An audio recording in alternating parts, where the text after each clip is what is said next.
Le millefeuille, vous pouvez partir d'un feuilletage traditionnel, n'hésitez pas à aller voir la technique de base, ou utiliser un feuilletage PAI. Disposez vos feuilletages bien piqués sur une plaque humide, positionnez un papier cuisson et mettez à cuire votre feuilletage.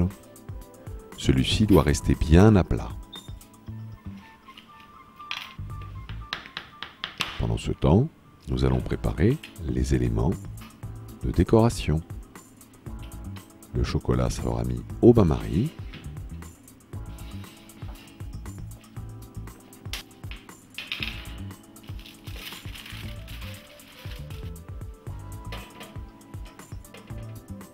Nous allons en fin de cuisson saupoudrer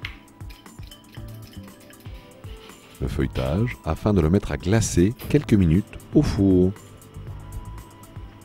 Ensuite, réservez-le sur une grille.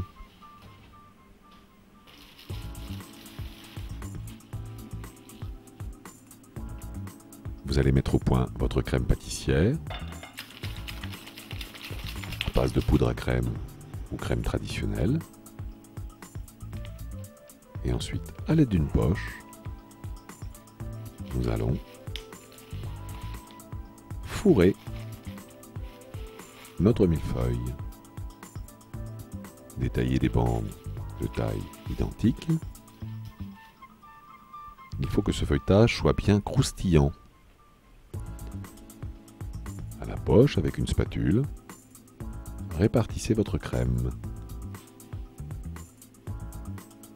Intercalez entre ces couches de crème le feuilletage bien croustillant.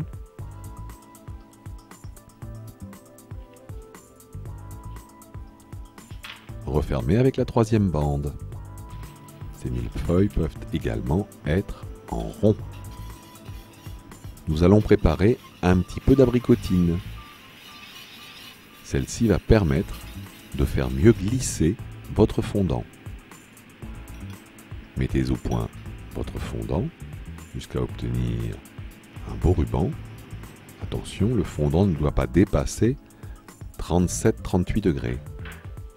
Tous les éléments sont prêts. Passez d'abord votre pinceau avec l'abricotine. Versez rapidement votre préparation. Fondant à la bonne température.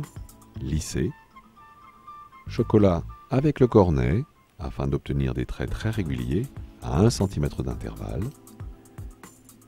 Et ensuite, avec votre couteau, vous allez appliquer le décor traditionnel du millefeuille. Ces millefeuilles peuvent bien sûr ensuite être déclinés sous forme de millefeuille à base de fruits, etc.